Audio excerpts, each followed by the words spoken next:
Work power energy में कल हम बात कर रहे थे अबाउट दिस कंजर्वेटिव फोर्स। बातें नहीं बेटे बिल्कुल भी, ध्यान से एक एक चीज सुनो। yesterday we were talking about this conservative force। क्या देखा हमने? ऐसा फोर्स जिसका वर्क डन, तीन चार बातें हैं इसके लिए। ऐसा फोर्स जिसका वर्क डन पाथ पे डिपेंड नहीं करता, सिर्फ इनिशियल पोजीशन बताओ, फाइनल पोजीशन बताओ, we can find out work done. ऐसा फोर्स जिसका वर्क डन राउंड ट्रिप में 0 आएगा। ऐसा फोर्स जिसका किया हुआ वर्क पोटेंशियल एनर्जी के फॉर्म में सिस्टम में स्टोर हो जाएगा। कल बताया था मैंने, आप एक ब्लॉक को जब ऐसे h हाइट ऊपर उठाते हो तो ब्लॉक अर्थ सिस्टम की पोटेंशियल एनर्जी में mgh का इंक्रीज आ जाता है।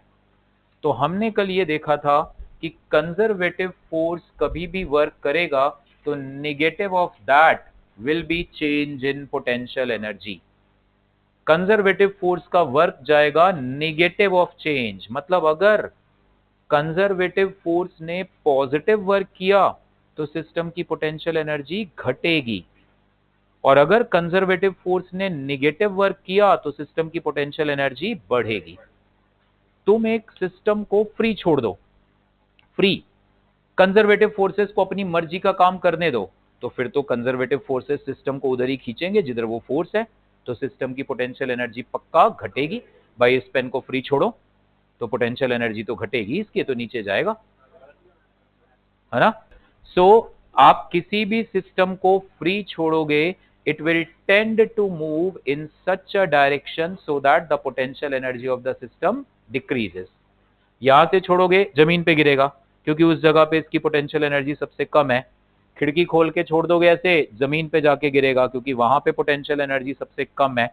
ठीक है, आप पूरा अर्थ में ऐसे ये टनल बना के छोड़ दोगे इसको, ये टनल बना के, तो इस केस में ये सेंटर पे रुकना चाहेगा, क्योंकि यहां पे हम देखेंगे आगे ग्रेविटेशन चैप्टर में, अभी तो ऐसा नहीं करेंगे। यहां पोटेंशियल एनर्जी सबसे कम होना चाहेगी। ठीक है, तो जो आप जिस जगह पे छोड़ोगे उस जगह पे जो भी पॉसिबल हो सकता है पोटेंशियल एनर्जी की सबसे कम वैल्यू, वहां पे जाके ये रुकेगा, सिस्टम को अगर फ्री छोड़ा तो। ठीक है, ग्रेविटी और ये कंजर्वेटिव, जैसे ग्रेविटी का work will be equal to negative of change in gravitational potential energy. जब तुम ग्रेविटी का वर्क ले रहे हो तो कोई और पोटेंशियल एनर्जी मत देखो, ग्रेविटेशनल देखो। फिर हम स्प्रिंग फोर्स के बारे में देखेंगे। स्प्रिंग फोर्स का work will be equal to negative of the change in spring energy. Spring energy जिसको हम इलास्टिक पोटेंशियल एनर्जी भी कहते हैं, इसे कहते हैं ग्रेविटेशनल पोटेंशियल एनर्जी, इसे इलास्टिक पोटेंशियल एनर्जी। आगे जाके +2 में आप पढ़ोगे work done by electrostatic force. ये EL मैंने इलेक्ट्रोस्टैटिक के लिए लिखा है, that equal to negative of the change in electrical potential energy. मतलब ये कंजर्वेटिव फोर्स को सिर्फ अपनी वाली पोटेंशियल एनर्जी से मतलब है, या वाइस वर्सा पोटेंशियल एनर्जी के चेंज को सिर्फ उसके कंजर्वेटिव फोर्स ने कितना काम किया उससे मतलब है। पोटेंशियल एनर्जी के चेंज को सिर्फ, ग्रेविटेशनल पोटेंशियल एनर्जी के चेंज को सिर्फ मतलब है कि भाई ग्रेविटी ने कितना काम किया। इस पेन को अगर हम h हाइट ऊपर उठा के लेके गए, इस पेन को जब मैं h हाइट ऊपर उठा के लेके गया तो इस पेन पे मेरा फोर्स कितना था, या मेरे साथ कोई और भी इसको खींच रहा था, इस पे और 36 फोर्सेस थे, उन सबसे कोई मतलब नहीं है।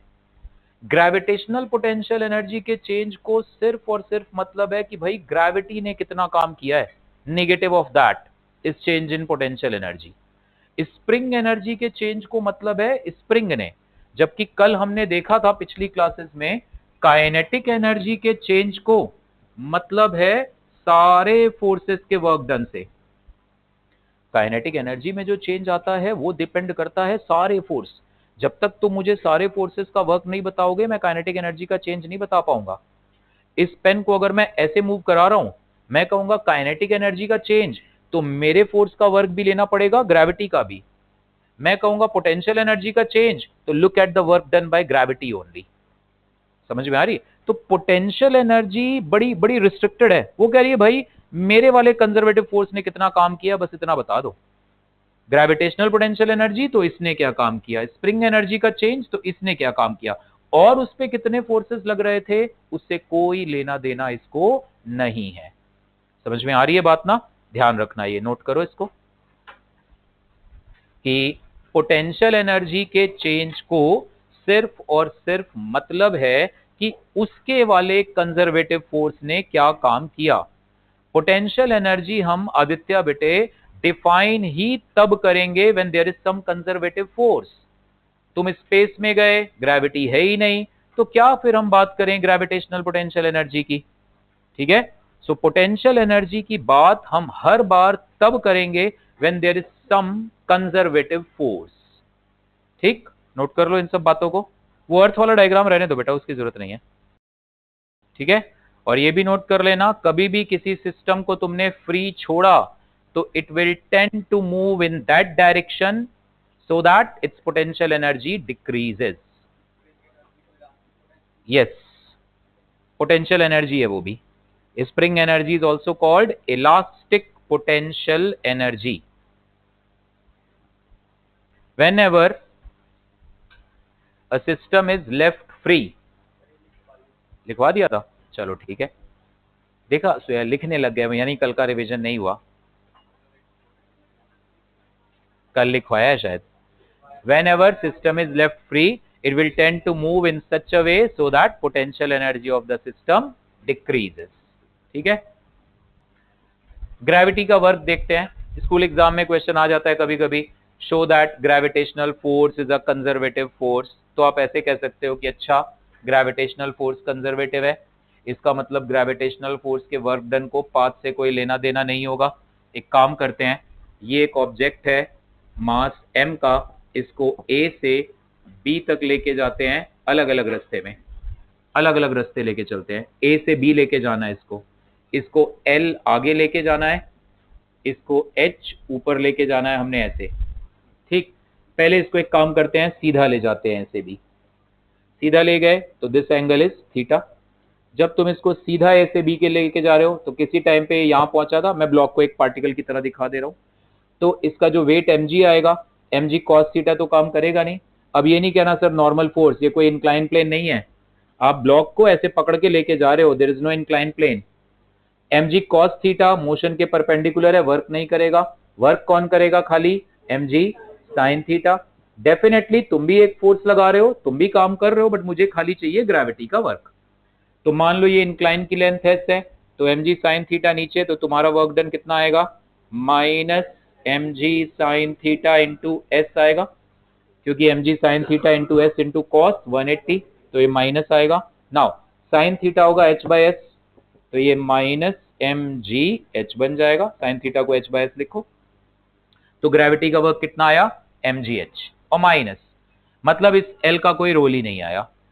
नाउ दूसरी बार मैंने क्या किया, मैं दूसरी बार इस ब्लॉक को सेम A से सेम B तक, इनिशियल और फाइनल पोजीशन सेम है, इसको मैंने L आगे लेके जाना है, H ऊपर लेके जाना है।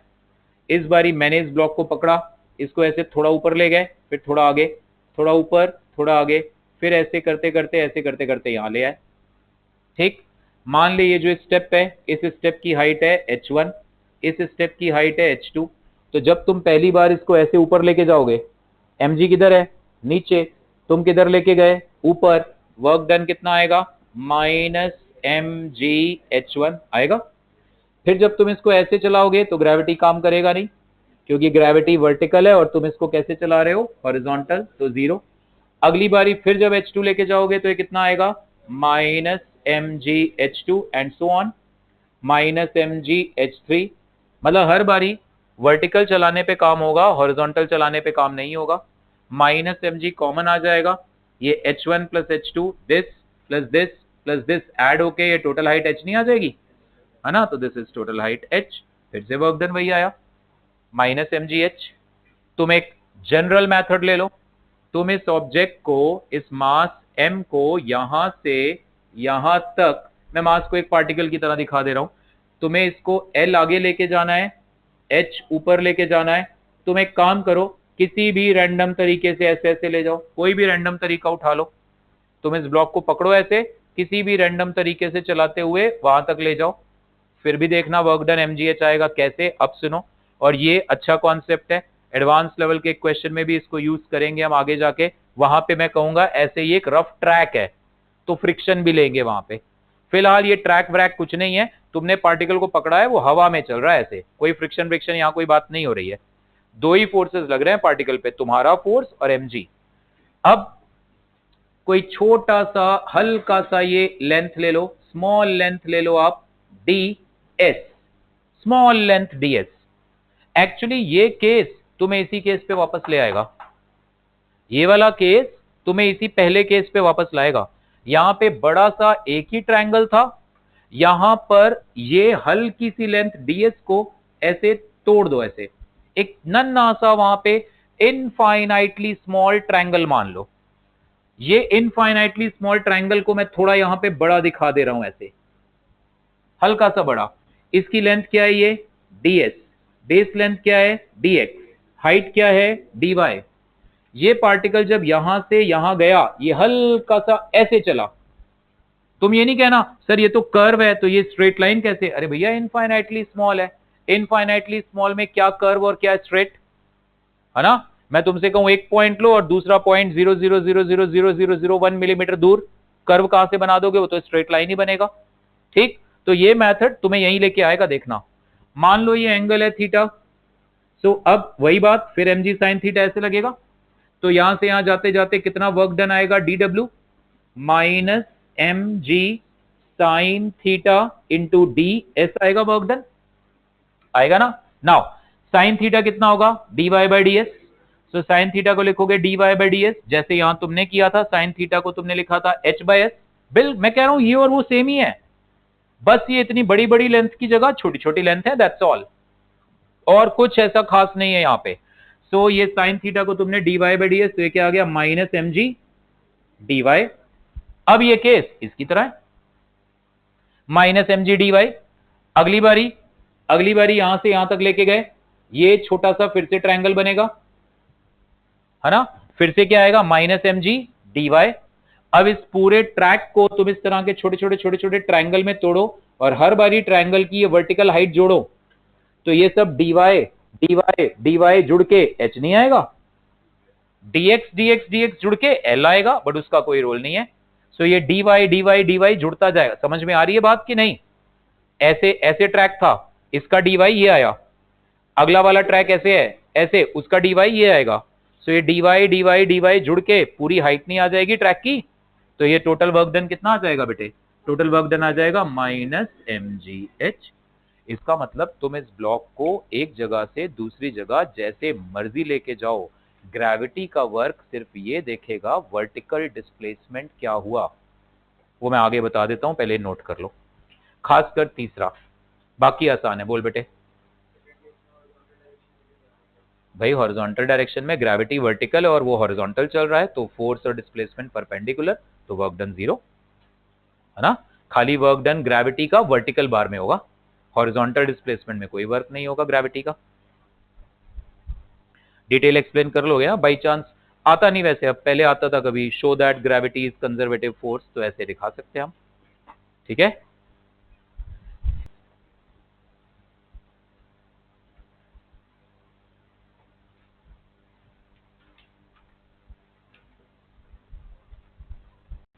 ओके, तो अब ग्रेविटी का वर्क अब से आगे छोटे मोटे हाइट के लिए, अब ये नहीं कहना सर अर्थ के सरफेस से 10,000 किलोमीटर ऊपर जाएं तो ये mgh गया, छोटे मोटे हाइट के लिए, अर्थ के रेडियस के सामने बहुत कम हाइट के लिए, हमारे इस चैप्टर में यही सब आएगा। एक ब्लॉक बिल्डिंग के टॉप से नीचे गिर गया, वेज पे फिसलते फिसलते नीचे आ गया, छोटी मोटी हाइट होंगी, तो छोटी मोटी हाइट के लिए ग्रेविटी का वर्क या तो माइनस mgh या तो प्लस mgh। मान लो ये ब्लॉक यहाँ पे है, रेफरेंस लाइन ऐसे बना लो, ये ब्लॉक ए पर है, फिर ये ब्लॉक ए से बी चला गया, कितना ऊपर चला गया h1, यहाँ बी पे पहुंच गया, फिर ये ब्लॉक सी पे आ गया, इस जगह पे कितना नीचे चला गया रेफरेंस लाइन से h2। मुझे कोई मतलब नहीं है ये ए से बी कैसे गया, बी से सी कैसे, क्योंकि ग्रेविटी के वर्क को पाथ से कोई लेना देना ही नहीं है। ग्रेविटी का वर्क तो सिर्फ ये देखेगा इनिशियल और final position. So what is the work done by gravity from A to B minus M G H one. What is the work done by gravity from A to C plus mgh2? नीचे गया, gravity भी नीचे था तो work done plus. अब A से C जाते जाते तुमने ये सवाल ही नहीं पूछना सर वो B भी तो गया था, मुझे क्या। तुमने कहा A से C का वर्क बताओ तो अब B आउट ऑफ क्वेश्चन है। मुझे नहीं मतलब है वो A से B, वो सीधा भी गया होता तो भी यही वर्क आता। अगर मैंने कहा what is the work done from B to C, कितना आएगा, B से C it is mg times h1 plus h2, that's all. और चेंज इन पोटेंशियल एनर्जी क्या आएगा, negative of the work done. वो चेंज इन पोटेंशियल एनर्जी तुम्हें पता ही है, ऊपर जाए तो प्लस mgh, ऊपर जाने पे ग्रेविटी का वर्क नेगेटिव तो पोटेंशियल एनर्जी का change positive, because delta U is minus of work done. नीचे जाने पे ग्रेविटी का वर्क पॉजिटिव तो पोटेंशियल एनर्जी का चेंज नेगेटिव, सिंपल, बहुत आसान है। ठीक है, काइनेटिक एनर्जी के चेंज को मतलब है सारे फोर्सेस से, लेकिन पोटेंशियल एनर्जी के चेंज को मतलब है अपने वाले फोर्स से। ग्रेविटी के वर्क, ग्रेविटेशनल पोटेंशियल एनर्जी के चेंज को स्प्रिंग एनर्जी से कोई लेना देना नहीं है। ग्रेविटेशनल पोटेंशियल एनर्जी के चेंज को ग्रेविटी के वर्क से मतलब है, बस इसको नोट करो फटाफट।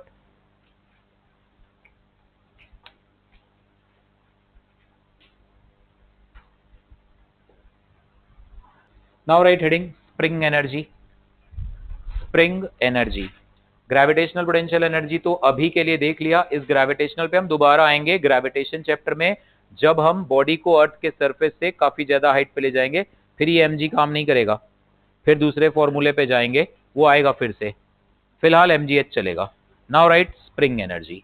सो नाउ ये हमारे सामने एक स्प्रिंग है, अपनी नेचुरल लेंथ पे है ये स्प्रिंग का, स्प्रिंग कांस्टेंट के, ब्लॉक अटैच्ड है, मास m।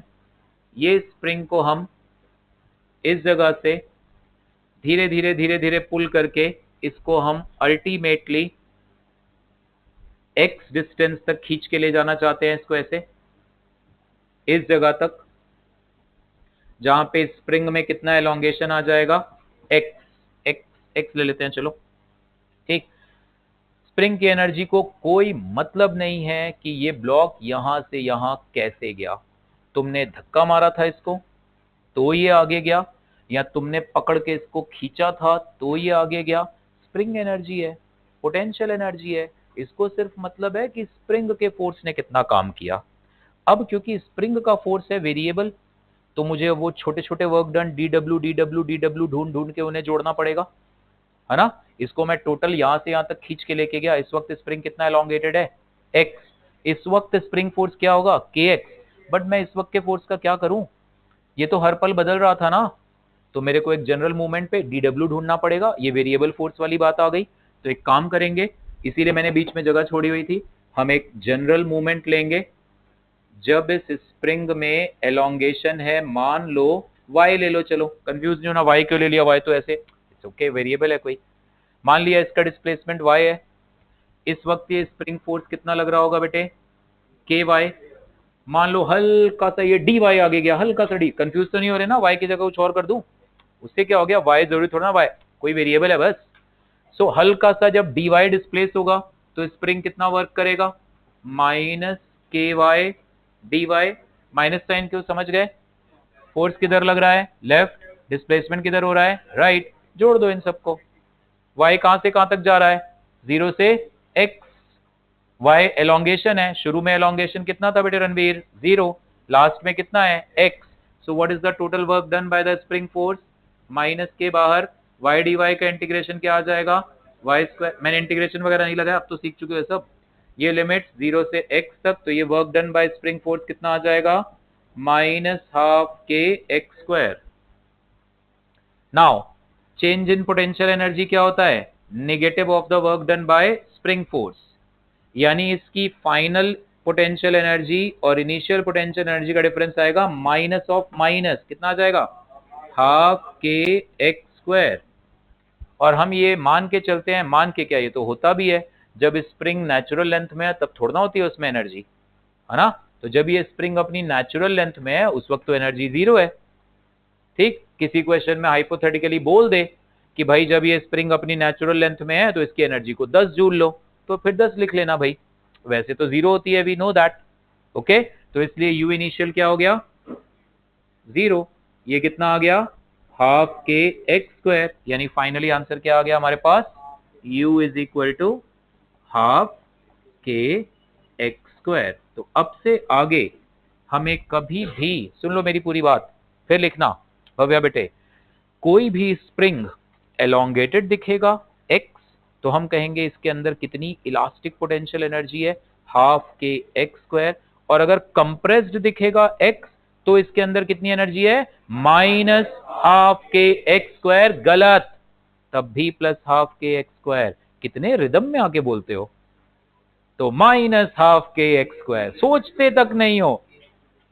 एलोंगेटेड है तो प्लस ये क्या लॉजिक हुआ भाई, जब कंप्रेस करोगे इसको यहां से तो स्प्रिंग फोर्स किधर लगेगा, राइट। ये ब्लॉक किधर जा रहा है, लेफ्ट। स्प्रिंग का फोर्स कैसा वर्क करेगा, नेगेटिव। और आज ही तो सीखा, क्या क्या सीखा, कंजर्वेटिव फोर्स अगर नेगेटिव वर्क करे तो पोटेंशियल एनर्जी बढ़ती है, हाँ या ना। तो इसको तुम कंप्रेस करोगे तो भी स्प्रिंग एनर्जी बढ़ती है, एलोंगेट करोगे तो भी बढ़ती है। तो आज से आगे तुम्हें स्प्रिंग एलोंगेटेड दिखे, चेक करो नेचुरल लेंथ से कितना एलोंगेटेड है, एक्स, तो कितनी एनर्जी है, हाफ के एक्स स्क्वायर। नेचुरल लेंथ से कितना कंप्रेस है, एक्स, तो हाफ के एक्स स्क्वायर। ठीक है, ये कोई म्यूजिक क्लास हो ना, तो माइनस कर दो सर, ठीक है।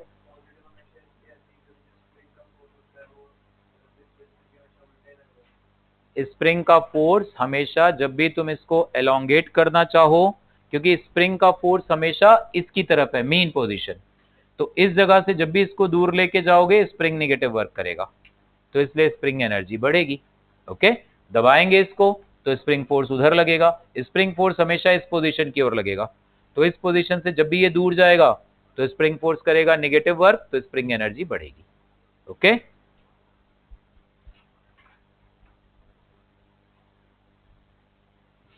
so whether a spring is stretched, लिख below, whether a spring is stretched or compressed, whether a spring is stretched or compressed by a distance x,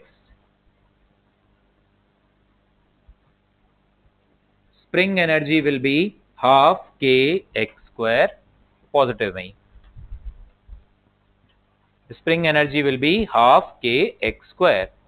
तो नेचुरल लेंथ पे अगर स्प्रिंग एनर्जी 0 है तो फिर ये कभी निगेटिव तो होगी ही नहीं, it is always plus half के x square. Okay, now write mechanical energy. Mechanical energy कोई खास चीज नहीं है, it is sum of kinetic energy and potential energy. Kinetic energy और पोटेंशियल एनर्जी के सम को we call what, mechanical energy. ठीक है, ई मैकेनिकल एनर्जी के लिए सिंबल यूज करेंगे, लिख भी लेना, it is sum of kinetic energy and potential energy, it is sum of kinetic energy and potential energy.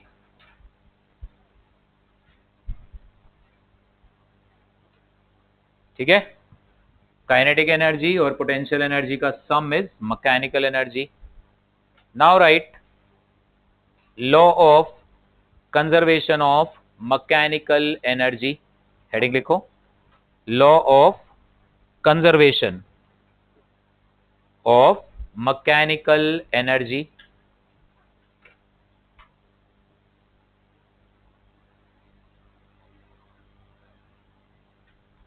अब सुनना मेरी बात ध्यान से, law of conservation of mechanical energy, this according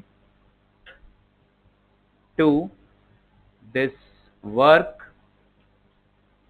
energy concept या थ्योरम, हमने क्या देखा, work done by all the forces is equal to क्या था, final kinetic energy minus initial kinetic energy, ये था सारे के सारे फोर्सेस। अब एक काम करो, सारे फोर्सेस को दो हिस्सों में बांट दो, कंजर्वेटिव एक साइड, बाकी सारे एक साइड। मान लो एक ऑब्जेक्ट पे ग्रेविटी लग रहा है, स्प्रिंग फोर्स लग रहा है, फ्रिक्शन लग रहा है, नॉर्मल फोर्स लग रहा है, तो ग्रेविटी और स्प्रिंग को अलग कर लो जिनके लिए तुम पोटेंशियल एनर्जी डिफाइन करते हो। बाकी सारे फ्रिक्शन, नॉर्मल फोर्स, रस्सी का टेंशन, तुमने कोई फोर्स लगाया, वो सारे फोर्सेस अदर साइड कर लो। तो मैं ब्लॉक पे जितने भी फोर्सेस लग रहे हैं उसको दो हिस्सों में बांट दे रहा हूं, एक साइड कंजर्वेटिव और एक साइड बाकी सारे forces. That is equal to final kinetic energy minus initial kinetic energy. हो गया? तुमने देखा उस पे क्या क्या फोर्स लग रहे थे। नॉर्मल फोर्स, नॉर्मल फोर्स किस में जाएगा? अदर्स। फ्रिक्शन किस में जाएगा? अदर्स।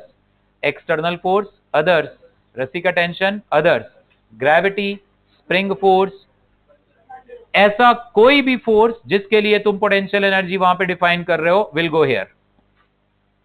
ऐसा कोई भी फोर्स जिसके लिए हम वहां पे पोटेंशियल एनर्जी डिफाइन कर रहे हैं। नाउ कंजर्वेटिव फोर्सेस का वर्क डन होता है negative of the change in potential energy plus work done by other forces, that is equal to के फाइनल माइनस के इनिशियल। आ गया? ये माइनस डेल्टा यू को उधर ले चलते हैं, so work done by other forces क्या आ गया? Work done by other forces आ गया के फाइनल माइनस के इनिशियल प्लस डेल्टा यू, यानी के फाइनल माइनस के initial plus U final minus U initial. ये आ गया इक्वल टू के final plus U final minus के initial plus U initial. Final kinetic और फाइनल पोटेंशियल जुड़ के क्या बनेंगे? Final mechanical energy minus initial mechanical. ये आपके सामने तीसरा कॉन्सेप्ट आ गया इस चैप्टर का कि अगर तुम सारे के सारे फोर्सेस से कंजर्वेटिव फोर्स को हटा लो, कंजर्वेटिव फोर्सेस को हटा लो, तुम बोलो नहीं नहीं सर मैं तो सारे फोर्सेस का वर्क लूंगा, तो यूज दिस, यूज इट। तुम ये यूज करो या ये यूज करो, एक ही बात है, इसी से तो वो बना है भाई। और जब इसको यूज कर रहे हो तो पोटेंशियल एनर्जी यूज मत, वर्ड मत यूज करना sir potential energy. Potential energy मैं नहीं लूंगा, मैं कंजर्वेटिव फोर्सेस का वर्क लूंगा। समझ रहे हो मेरी बात को? अब तुम इसको भी यूज कर सकते हो। तुम बोलो एक काम करो सर, बस आप ये देखो कंजर्वेटिव फोर्सेस को परे कर लो, क्योंकि कंजर्वेटिव फोर्सेस का वर्क मत देखो, तुमने यहां पे उनकी पोटेंशियल एनर्जी ले ली है। तुम बोलो एक सिस्टम में कंजर्वेटिव फोर्सेस को अगर मैं आउट करूं, उनके वर्क को ना देखूं, मैं देखूं बाकी फोर्सेस क्या काम कर रहे हैं, तो बाकी जितने भी फोर्सेस हैं उन सबका वर्क डन क्या देगा? Change in mechanical energy. अब कभी ऐसी सिचुएशन आई जहां पे कंजर्वेटिव फोर्सेस के अलावा बाकी फोर्सेस काम ही नहीं कर रहे, सिर्फ कंजर्वेटिव फोर्सेस ही काम कर रहे हैं, बाकी फोर्सेस काम नहीं कर रहे, तो एलएचएस क्या हो जाएगा? जीरो, क्योंकि अदर फोर्सेस काम ही नहीं कर रहे। ठीक, तो ये जीरो, तो इसका मतलब E final is equal to E initial. This is law of conservation of mechanical energy. अगर किसी सिस्टम में सिर्फ कंजर्वेटिव फोर्सेस वर्क कर रहे हैं तो उस सिस्टम की मैकेनिकल एनर्जी होगी कंजर्व। ये है कॉन्सेप्ट। क्या बेटे? बोलो बेटा। अगर किसी सिस्टम में only conservative forces are doing work, then the mechanical energy, तुमने गौर करा, तुमने कहा सर पता है इसमें तो खाली ग्रेविटी काम कर रहा है बस, बाकी कोई फोर्स काम ही नहीं कर रहा, तो उस सिस्टम की मैकेनिकल एनर्जी शुरू में वो जहां भी था काइनेटिक और पोटेंशियल का सम, बाद में जहां पे भी है काइनेटिक और पोटेंशियल का सम विल बी इक्वल। ठीक, नोट करो इसको, पहले लिखो।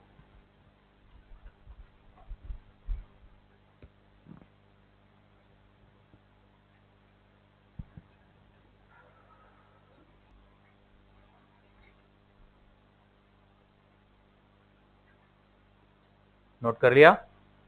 Right the statement. If conservative forces are doing work on a system, if only conservative forces are doing work on a system, then mechanical energy of that system will be conserved. If only conservative forces are doing work on a system, then mechanical energy of that system will be conserved. ठीक है, बहुत ही basic सा example. ये एक block को हमने ऐसे इस पोजीशन ए से रिलीज किया, 0 इनिशियल वेलोसिटी और हाइट h से। ये मैंने रेफरेंस लाइन मान ली for gravitational potential energy. Gravity वाली पोटेंशियल एनर्जी के लिए हम हमेशा ऐसे ही करेंगे, रेफरेंस से अगर बॉडी एच ऊपर है तो पोटेंशियल एनर्जी mgh, नीचे है तो माइनस mgh, सीधी सी बात। रेफरेंस, तुम बोलो सर मैं यहां रेफरेंस ले लूं, तुम्हारी मर्जी, कोई दिक्कत नहीं है। फिर तुम यहां पे बोलोगे पोटेंशियल एनर्जी 0 और नीचे क्या बोलोगे, माइनस mgh, इससे भी ऊपर plus mgh। So gravitational potential energy बताने के लिए अब एक रेफरेंस लाइन बना लो। बॉडी रेफरेंस लाइन पे है तो 0, ऊपर तो प्लस mgh, नीचे तो माइनस mgh। इसको हमने रिलीज किया ए से, फ्रिक्शन नहीं है, there is no friction. Friction नहीं है तो इसका मतलब इस पे तो खाली ग्रेविटी काम कर रहा है, खाली ग्रेविटी काम कर रहा है, फिर तो इसकी मैकेनिकल एनर्जी कंजर्व होगी। चेक करते हैं जरा। शुरू में जब ये ए पर है, at A kinetic energy at A कितनी है, 0। पोटेंशियल एनर्जी एट ए कितनी है, mgh। So total mechanical energy at A क्या आ गई, mgh आ गई। मान लो ये कहीं बी पर पहुंचा, बी पोजीशन ए पोजीशन से स्मॉल h नीचे है, तो मैं v square equal to u square plus 2as लगाऊं तो यहाँ पे इसकी स्पीड v कितनी आएगी, √2gh आएगी। हाँ या ना, पता ही है आपको, v square equal to u square plus 2as। Physics का यही फायदा है बेटे, आपको मैं बता रहा हूँ, जो बच्चा ये क्लास वाली चीज को ही बार बार अच्छे से रिवाइज कर रहा है ना, वो कनेक्ट करता चलेगा और स्पीड डेफिनेटली बढ़ेगी। तुम क्लास की चीजें ही भूल जाते हो, टाइम उसको दो पहले अच्छे से। तो ये h नीचे गिरने के बाद स्पीड क्या होगी, √2gh। रेफरेंस से अभी ये कितना ऊपर है, capital H minus small h। So at B what is its kinetic energy, its kinetic energy is half m v square, that is half m v square की वैल्यू 2gh। तो kinetic energy कितनी आ गई, mg small h। What is the potential energy at B, mg capital H minus small h। Reference line से कितना ऊपर है, h minus h। So what is the total, sorry ये B था, kinetic energy at B, potential energy at B। So what is the total mechanical energy at B, इसको और इसको जोड़ो क्या आ जाएगा, mgh बचेगा, mg स्मॉल h तो कट जाएगा। ठीक, C पे आ गया, ये नीचे ग्राउंड पे आ गया, टकराने वाला है, बस टकराया नहीं है, टकराएगा फिर तो पता नहीं क्या होगा, मिट्टी है, मार्बल है, क्या है। ठीक है, टकराने से ठीक पहले स्पीड क्या होगी, √2gh, क्योंकि अब तो पूरा यहां से यहां h नीचे आ गया। So √2gh। So when it is at C, what is the kinetic energy at C, half m v square, that is half m v square कितना है, 2gh। तो ये कितना आ गया, mg capital H। What is the potential energy at C, 0। So what is the mechanical energy at C, mgh। Done. ठीक, so mechanical energy conserve है। एक सिंपल एग्जांपल लेके बताया, सीबीएसई में यही सब आता है, simple example, show that mechanical energy of a freely falling object is conserve. ऐसे 3 पोजीशन लेके फटाफट बता दो, आप काम खत्म। स्प्रिंग ब्लॉक, यहाँ और अच्छे अच्छे क्वेश्चंस पे आएंगे अब हम। मतलब जैसे ही तुमने देखा यार यहाँ तो खाली ग्रेविटी और स्प्रिंग ही काम कर रहे हैं, क्योंकि यही 2 हम लेके चल रहे हैं अभी, तो मैं कहूंगा फिर उस केस में mechanical energy is conserve. Okay, note कर लो इसको फटाफट, इजी सा केस है।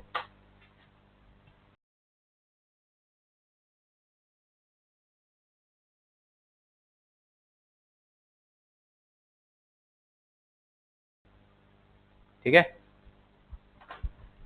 अगर इसमें हमसे कहा गया कि ग्राफ बनाओ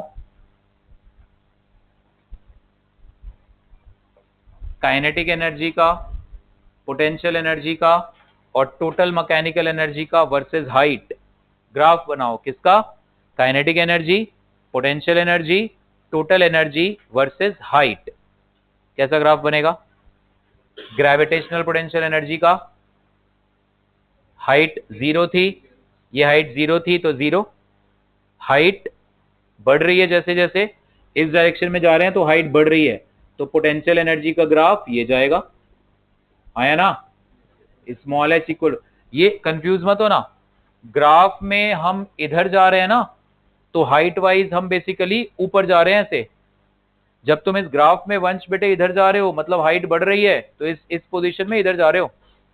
अब ये नहीं कहना सर ब्लॉक तो नीचे गिर रहा है, अरे हम इस डायरेक्शन में जाके चेक कर रहे हैं क्या सिचुएशन थी, ये थोड़ा ना कह रहा हूं ब्लॉक को ऊपर फेंको, ठीक है, ब्लॉक ऐसे गिर रहा है इस तरह से, अगर मैं ग्राफ में ऐसे जा रहा हूं हाइट बढ़ते हुए, तो पोटेंशियल एनर्जी बढ़ रही है, तुम चाहो तो एक एरो ऐसे लगा लो, मतलब ये एरो तुम्हें अब मोशन का डायरेक्शन दिखा रहा है, ये एरो तुम्हें कह रहा है शुरू में हाइट थी मैक्सिमम, ये एरो ऐसे धीरे धीरे हाइट घटती जा रही है, तो ऑब्जेक्ट की पोटेंशियल एनर्जी भी घटते घटते जीरो। अब ठीक है, इस ग्राफ में शुरुआत हमारी यहां से हो रही है आकृति बेटे, जब हाइट मैक्सिमम है ना, और जब हाइट मैक्सिमम थी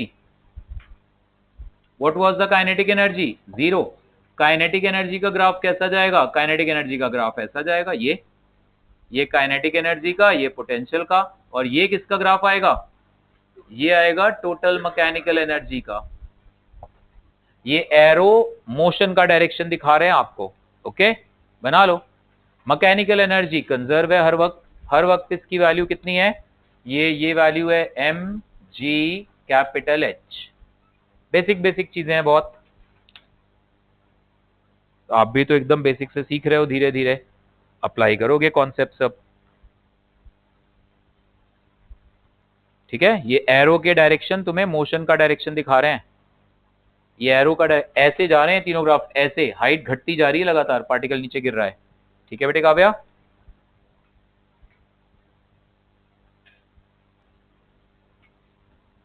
अब देखना जरा, सेम मैकेनिकल एनर्जी कंजर्वेशन का कॉन्सेप्ट यूज करते हैं यहां पे।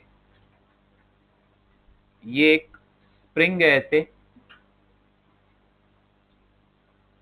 इस स्प्रिंग, ये ब्लॉक है मास m का, ये स्प्रिंग अपनी नेचुरल लेंथ से एलोंगेटेड है, से by a distance capital A. हमने क्या किया, पकड़ा ब्लॉक को यहाँ पे, ऐसे पकड़ा, कोई फ्रिक्शन नहीं है यहाँ पे, ब्लॉक को पकड़ के ऐसे खींचा हमने, ऐसे खींचा यहां तक लेके आए और छोड़ दिया, क्या होगा, ये ब्लॉक बैक एंड फोर्थ ऐसे मूव करेगा, इस मोशन को हम बोलते हैं simple harmonic motion, periodic motion. हम आगे जाके पढ़ेंगे ये चैप्टर, वहां पे क्या होगा, ये ब्लॉक यहां से चला, मान लो ये ब्लॉक यहां पे गया 1 सेकेंड, तो वापस 1 सेकेंड में आएगा, तो टाइम पीरियड इसका हो जाएगा 2 सेकेंड, टाइम पीरियड यानी एक कंप्लीट ऑसिलेशन में लगा टाइम, फिर ये जाएगा 1 सेकेंड, फिर वापस 1 second.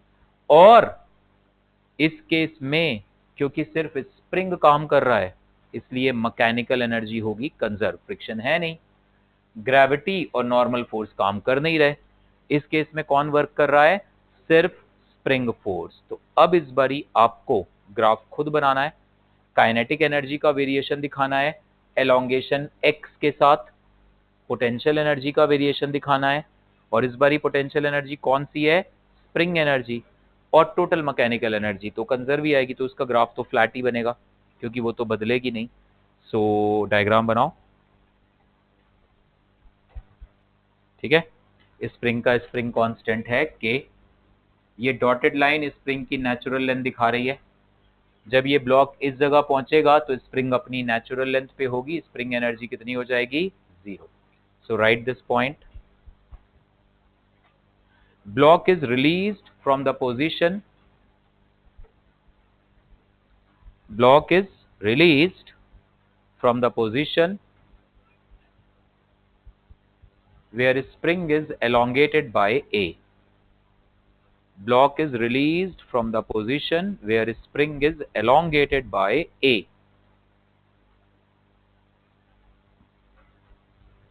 surface is smooth,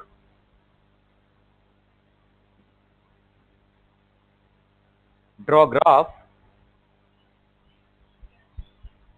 draw graph showing variation of K, capital K, draw graph showing variation of capital K comma U and capital E with respect to X, with respect to X spring elongation. ठीक है, करो solve. Block is released from the position where spring is elongated by A, surface is smooth. Draw graph, note कर लो। Draw graph showing variation of K, U and E with respect to X. X इस spring का elongation है। भाई साहब straight line हर बार straight line ही बनेगी, वहां पे potential energy थी mgh, स्ट्रेट लाइन बनेगी।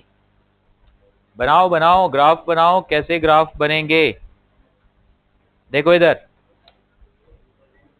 ये किसी जनरल पोजीशन में आया,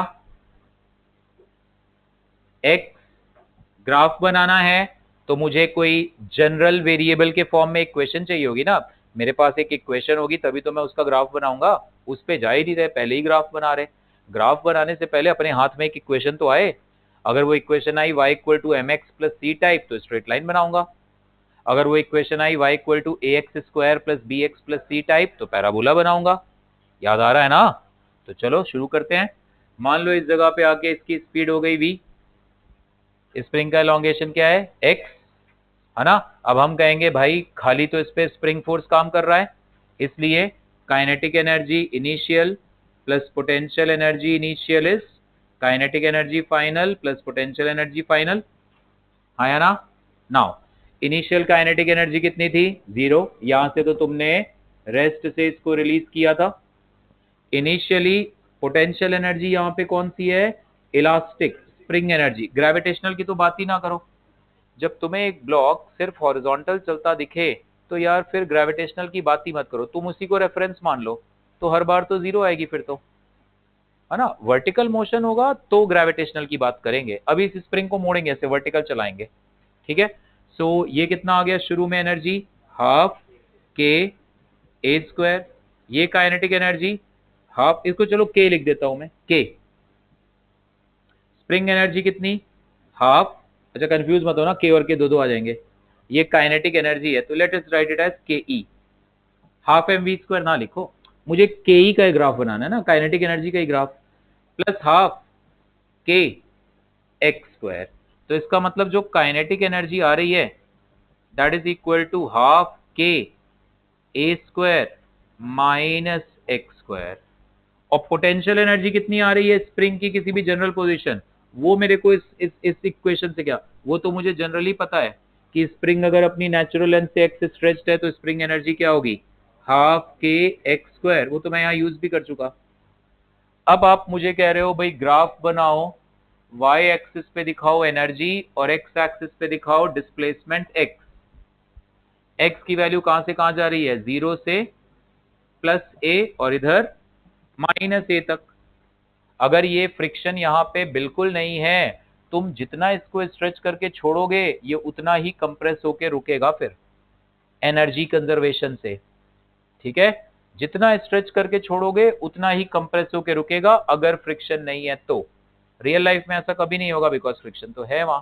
एनीवेज पहले पोटेंशियल एनर्जी देखो, u की पावर, तुम्हें u और x के बीच ग्राफ बनाना है, u की हाईएस्ट पावर क्या है 1, x की क्या है 2, पैराबोला बनेगा, x स्क्वायर का कोएफिशिएंट पॉजिटिव है तो पैराबोला ओपनिंग अप, तो इसलिए पोटेंशियल एनर्जी का ग्राफ ये पैराबोला बनेगा, ये पैराबोला ओपनिंग अपवर्ड ऐसा, माइनस ए से प्लस ए के बीच ये पोटेंशियल एनर्जी का ग्राफ। किसी को डाउट है इसमें, कोई डाउट भव्या बेटे, यही ग्राफ बनता था ना बेटे, हमने सीखा तो है y equal to a x square, ये पैराबोला बनेगा, ओरिजिन से पास होगा, x 0 है तो y भी 0 है और x स्क्वायर का कोएफिशिएंट पॉजिटिव है तो पैराबोला ओपनिंग अप। याद करो सब पैराबोला की प्रॉपर्टीज। काइनेटिक एनर्जी पे आओ बेटे, काइनेटिक एनर्जी यहाँ पे क्या हो रहा है, एक्स स्क्वायर का कोएफिशिएंट क्या आ रहा है नेगेटिव, यानी पैराबोला ओपनिंग डाउनवर्ड जाएगा। अब ये एक्स स्क्वायर का कोएफिशिएंट नेगेटिव है तो ये पैराबोला ऐसा बनेगा उल्टा, ये काइनेटिक एनर्जी का ग्राफ। मतलब जिस वक्त ये ऑब्जेक्ट प्लस ए पर है, रक्षिता सुन बेटे ध्यान से, जिस वक्त ये ऑब्जेक्ट प्लस ए पर है या माइनस ए पर है, उस वक्त potential energy is zero, sorry kinetic energy is zero, potential energy maximum. जब ये माइनस ए पर है, काइनेटिक एनर्जी जीरो है, स्प्रिंग एनर्जी मैक्सिमम है। बीच में एक टाइम आएगा दोनों एनर्जी बराबर होगी, ऐसा क्वेश्चन दे सकते हैं। बताओ ये स्प्रिंग का एलोंगेशन क्या होगा जब दोनों एनर्जी बराबर। बहुत आसान है, तुम half M we square equal to half के एक्स स्क्वायर कर देना, आराम से आंसर आ जाएगा। करते हैं, अभी करते हैं इसको, ठीक है। और जसनूर मैकेनिकल किधर है? मैकेनिकल तो बदल ही नहीं रही। अदिति ऊपर हॉरिजॉन्टल लाइन, मैकेनिकल तो बदलेगी ही नहीं ना। ये हॉरिजॉन्टल लाइन, ये मैकेनिकल एनर्जी है, mechanical energy is constant, this is E. Kinetic energy का उल्टा वाला पैराबोला है, अलग अलग कलर में बना रहे हो आप। पोटेंशियल एनर्जी का अपवर्ड पैराबोला है, मैकेनिकल एनर्जी फ्लैट, क्योंकि वो तो बदल ही नहीं रही। कितनी वैल्यू है मैकेनिकल एनर्जी की? हाँ, अरे कितनी? Half k a square. Mechanical ये रही half k a square, constant रहेगी। हाफ के, जितना तुमने स्प्रिंग को एलोंगेट करके छोड़ा था, जिस वक्त छोड़ा काइनेटिक जीरो थी, तो उस वक्त जो पोटेंशियल थी वो मैकेनिकल ही थी ना यार। ये काइनेटिक प्लस पोटेंशियल, ये रही मैकेनिकल। मैकेनिकल तो तुम किसी भी एक मूवमेंट पे निकाल लो, हर वक्त उसने वही रहना है, तो एक्सट्रीम पोजीशन पे निकाल लो। ओके, ये ब्लॉक जब अपनी मीन पोजीशन पे आएगा तो स्पीड क्या होगी बोल? ये ब्लॉक जब अपनी मीन पोजीशन पे आएगा तो स्पीड क्या होगी? Half M we square equal to half K square, half half cancel, M we square is K square, V square is K by M A square, V is root K by M into A. ऐसे करो ना जल्दी जल्दी, root K by M time से ऐसे करो। अरे यार सीधी सी, शुरू में एनर्जी क्या है? Half k a square energy है। यहां पहुंचेगा तो भव्य बेटे क्या एनर्जी होगी? Half M we square, spring energy तो अभी जीरो होगी, so half M we square, यहां वाला भी equal to half k a square. खत्म, सॉल्व कर लो, बड़े आराम से आंसर आएगा। आ रही है बात समझ में? पक्का? एक क्वेश्चन करो जरा, छोटा सा नोट कर लो पहले। ये स्पीड तभी आएगी तुम लोगों में जब थोड़ा ना ध्यान दोगे। ओके, चलो एक काम करो जरा। इन द प्रीवियस केस, मतलब जब हमने इसको ऐसे ही रिलीज किया था, in the previous case find elongation in the spring, in the previous case find elongation in the spring at the moment when k is equal to 3u। मतलब जब kinetic energy potential energy की 3 times है, उस वक्त spring में elongation क्या होगा? क्या बेटा? वी थोड़ा ना पूछा है, मैंने कहा है एट व्हाट क्वेश्चन पढ़, तो वी अननोन है, मेरे को खाली ये पता है। In the previous question find elongation, x चाहिए मुझे, वी नहीं चाहिए। ए के टर्म में आंसर देना है। शुरू में ये स्प्रिंग ए एलोंगेटेड था। चलो देखो इधर क्या हम लिखेंगे, इस जगह पे ये आ गया है ना, हम कहेंगे मैकेनिकल एनर्जी कंजर्व है। इस वक्त अगर काइनेटिक एनर्जी के है, पोटेंशियल एनर्जी यू है, तो this K plus U must be equal to initial K plus U. इस वक्त की काइनेटिक और पोटेंशियल एनर्जी और इनिशियल काइनेटिक और पोटेंशियल का सम बराबर होगा। इनिशियल एनर्जी कितनी है?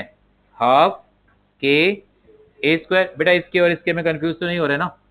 इसको फिर प्रॉपर ही लिख लो, काइनेटिक एनर्जी ना, कंफ्यूज ना हो जाना, ठीक है? पता चला के कैंसिल कर दिया। तो इस वक्त की काइनेटिक और पोटेंशियल का सम शुरू वाली काइनेटिक और पोटेंशियल के सम के बराबर। शुरू में काइनेटिक जीरो है, पोटेंशियल ये है खाली, इलास्टिक पोटेंशियल। अब कह रहा है काइनेटिक एनर्जी पोटेंशियल एनर्जी की 3 गुनी है, तो इस काइनेटिक एनर्जी को 3u प्लस u, ये कितना आ गया? 4u equal to half k a square, है ना? 4 और u कितना है इस वक्त? हाफ के x square, this is equal to half k a square. तो k by two cancel, x square कितना आ गया? ए स्क्वायर बाय 4, तो x कितना आ गया? Plus minus a by 2। ये दो आंसर बता रहे हैं कि एक बारी जब ये a बाय 2 एलोंगेटेड है और एक बारी जब ये a/2 कंप्रेस्ड है। तो दो आंसर आएंगे, a/2 elongation, a/2 compression. Same way equal है कब, काइनेटिक पोटेंशियल, वो भी सॉल्व कर लोगे, फटाफट बता दो। x की किस वैल्यू पे काइनेटिक और कर ही लोगे, यही हो जाएगा, यही देखो k और u, 2u कर दो इसको, तो 2u, u को लिखो हाफ के एक्स स्क्वायर, ये 2 है तो ये आ जाएगा a² प्लस माइनस a/√2। ठीक, so at x equal to plus minus a/√2 kinetic and potential will be equal. Okay, ये एक इंटरेस्टिंग क्वेश्चन है, इसे देखना जरा। अब स्प्रिंग कर दिया हमने वर्टिकल, ये स्प्रिंग है, ठीक,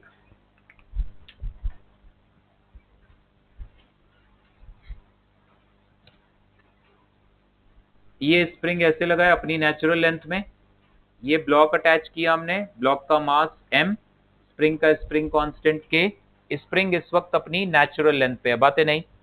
तो मैंने ऐसे अपने हाथ में ब्लॉक को संभाला हुआ है, ये ब्लॉक को इस वक्त हमने ऐसे नीचे सपोर्ट, स्प्रिंग इस वक्त अपनी नेचुरल लेंथ पे है तो कोई फोर्स नहीं देगा, ये mg से नीचे, तो मैंने अपने हाथ पे इसको सहारा दिया है, मेरे हाथ पे कितना नॉर्मल फोर्स आ रहा होगा, mg, स्प्रिंग में तो फोर्स है नहीं, मैंने अपने हाथ को हल्का सा नीचे किया, क्या होगा, मेरे हाथ पे लोड घट जाएगा ना, क्यों, स्प्रिंग थोड़ा इसको सहारा दे देगा ना।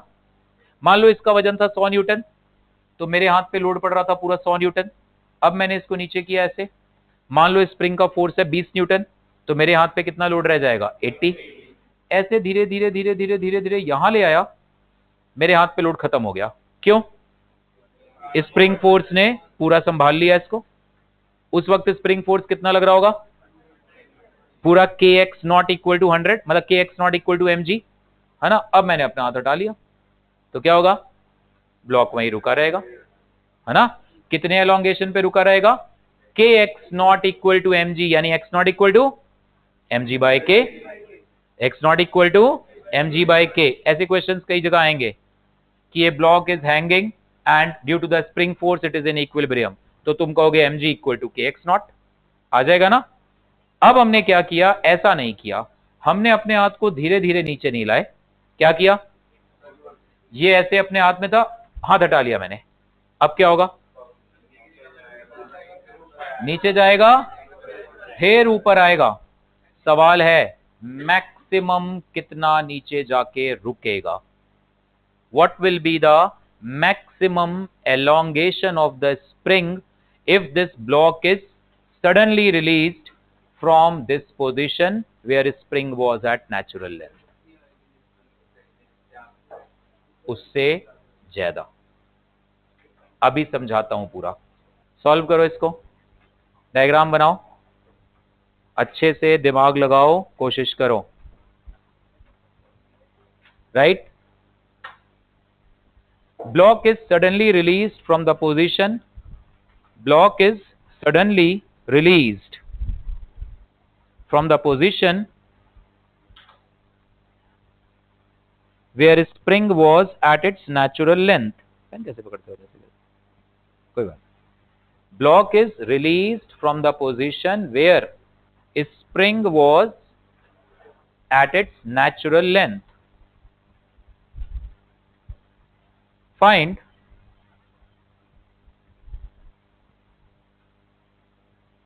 maximum elongation of the spring, maximum elongation of the spring। करो, बढ़िया सवाल है,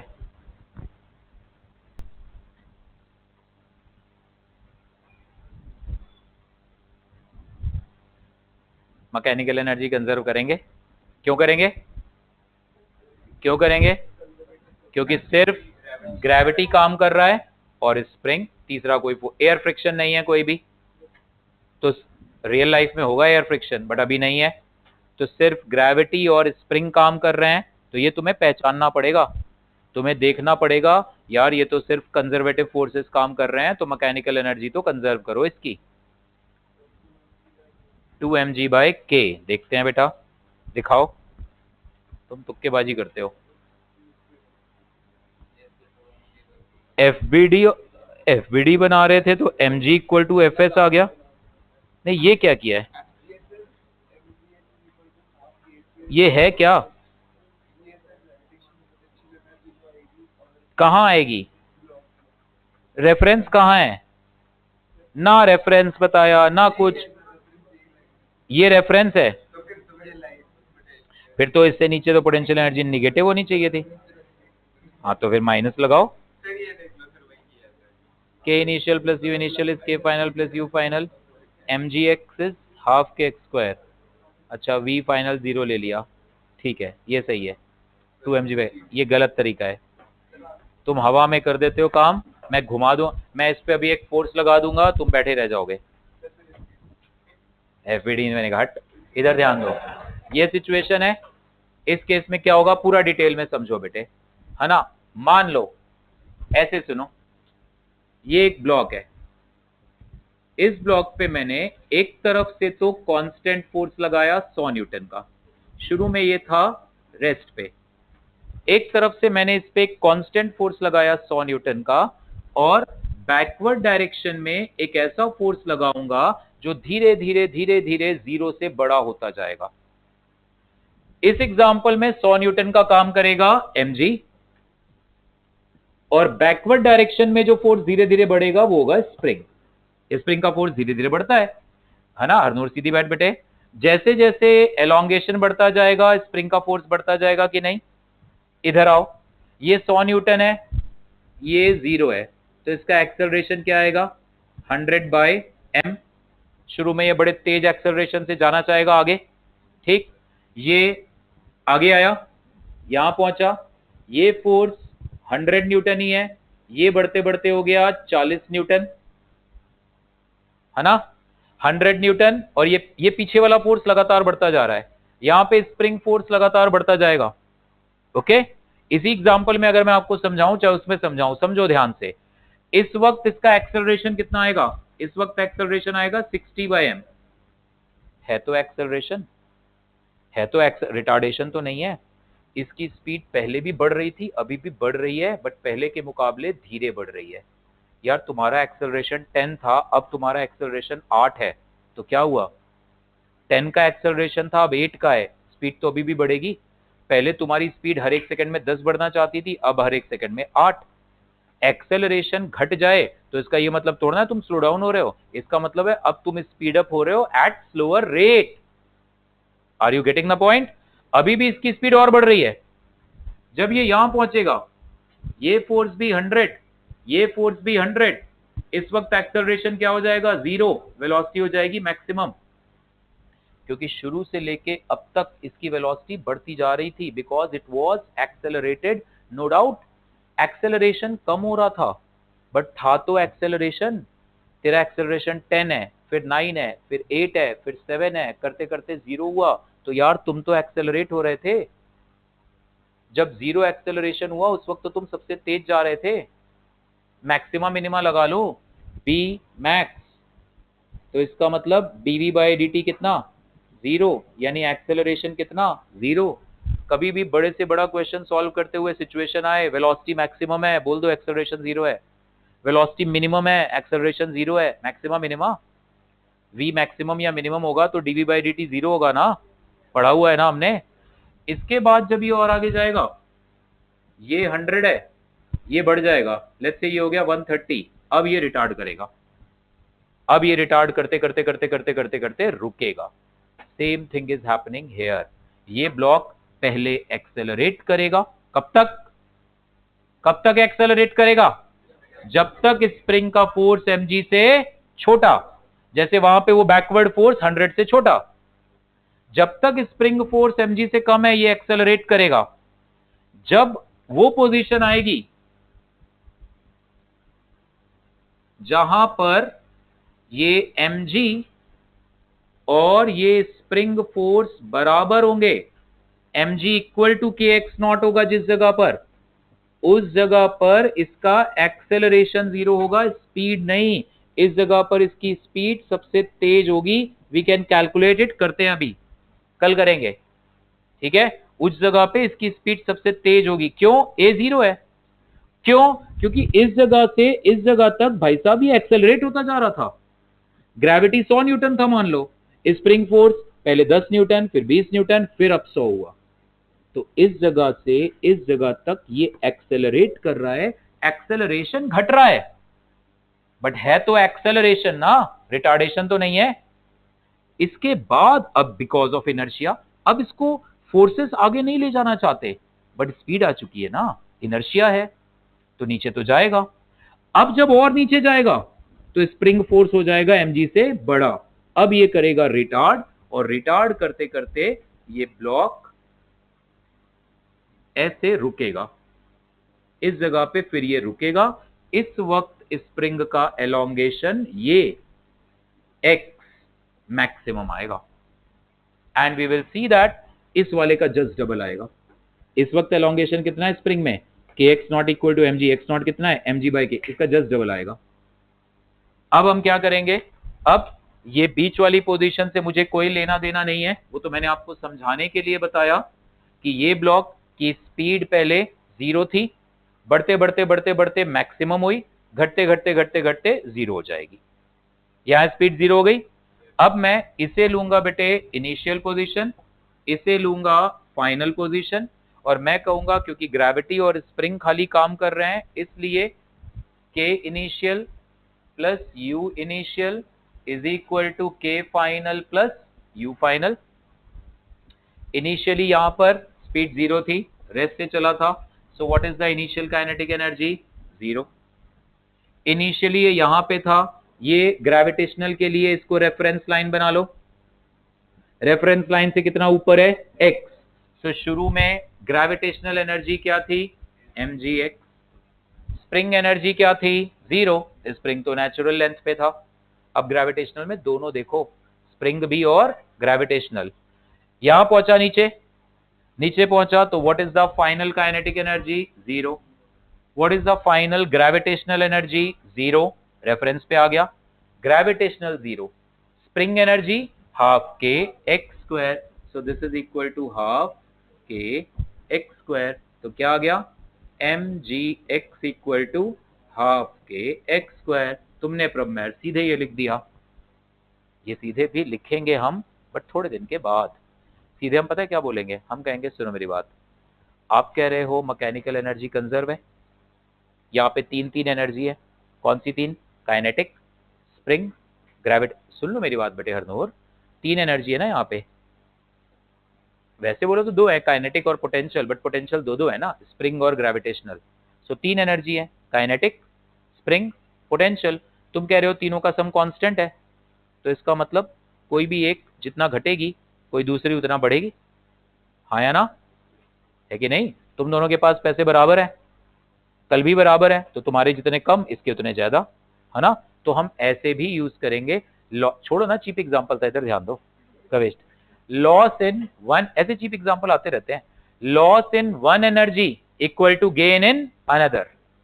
तो यहां से यहां जाते जाते what is the loss in gravitational mgx, और अब प्लस माइनस साइन ही लगाएंगे, लॉस का मैग्नीट्यूड इक्वल टू गेन का magnitude, loss in mgx, loss in gravitational equal to gain in spring. ऐसे भी कर लेंगे, इससे सीधे आंसर आ जाएगा 2mg बाई के। वो तुमने किया बट बिना सोचे समझे, जाने दो, है ना, कहानी सुना रहे थे, फिर रेफरेंस लाइन, इट्स ओके बेटे, इट्स सही है ना बच्चे, है ना। तो ऐसे भी कर सकते हो, मैकेनिकल एनर्जी कंजर्व होने का क्या मतलब है, एक किसी एनर्जी का लॉस इज इक्वल टू दूसरे किसी का गेन। तीन एनर्जी है, हो सकता है एक का लॉस इज इक्वल टू बाकी दो का गेन। यहां बेचारी काइनेटिक पहले भी 0 बाद में भी 0, बीच में आई थी चली गई, है ना। सो आंसर आ गया 2mg बाई के। इसके बाद ये वापस आएगा, रुक ना, कभी नहीं रुकेगा ये, अरे जब एयर फ्रिक्शन है ही नहीं तो ये सदा के लिए चलता रहेगा। तुम बुजुर्ग होके वापस आओ इधर, ये चल रहा होगा ऐसे, हाइपोथेटिकल केस, एयर फ्रिक्शन नहीं है तो। अगर एयर फ्रिक्शन है तो डेफिनेटली ये कभी ना कभी रुकेगा, इसी पोजीशन पे आके, इसी के आसपास आके।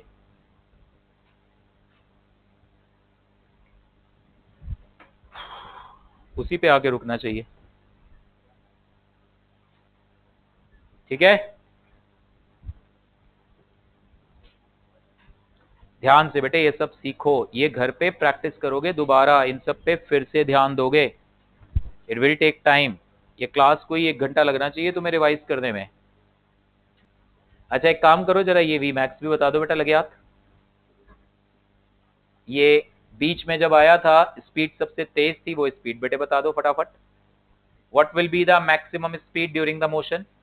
भाई ये तेज हुआ, मैक्स स्पीड पकड़ी, फिर स्लो होके रुका, जब रुका उस वक्त मैक्सिमम एलोंगेशन था। Find the maximum speed during the motion. Find its maximum speed during the motion. बता दो काव्या बेटे, हटा दूं ये? कबीर, बस बेटे बातें नहीं।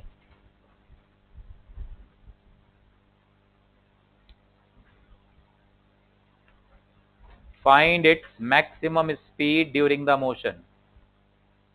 क्या आएगी maximum speed? Mechanical energy conservation ही यूज करो।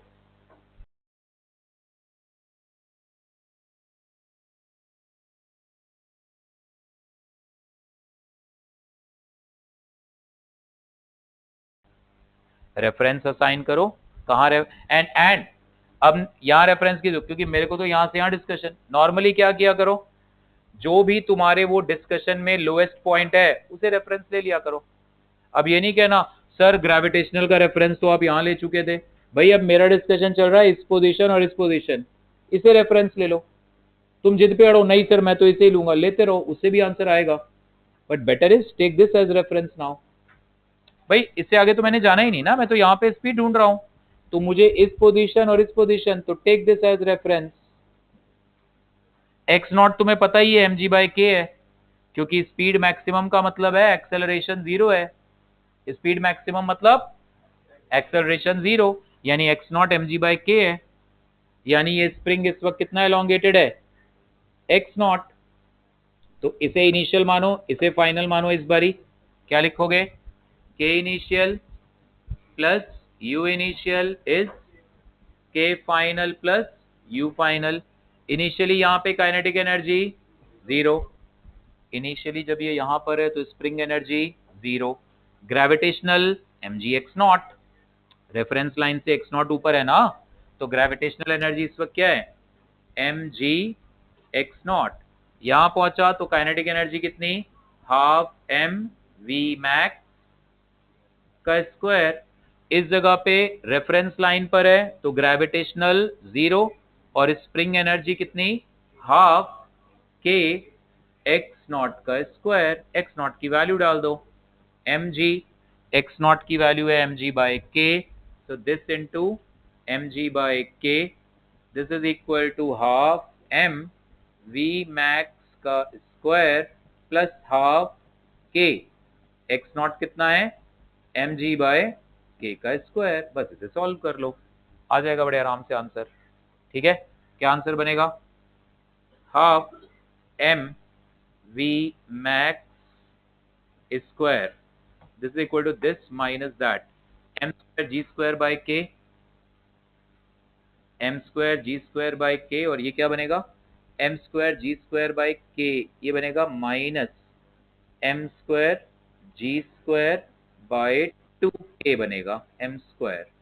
ठीक, सो half m v max square, ये बनेगा m square g square by 2k। Subtract करो 1 माइनस 1/2, एक m कैंसल, हाफ और हाफ कैंसल, तो v मैक्सिमम स्क्वायर कितना आ गया?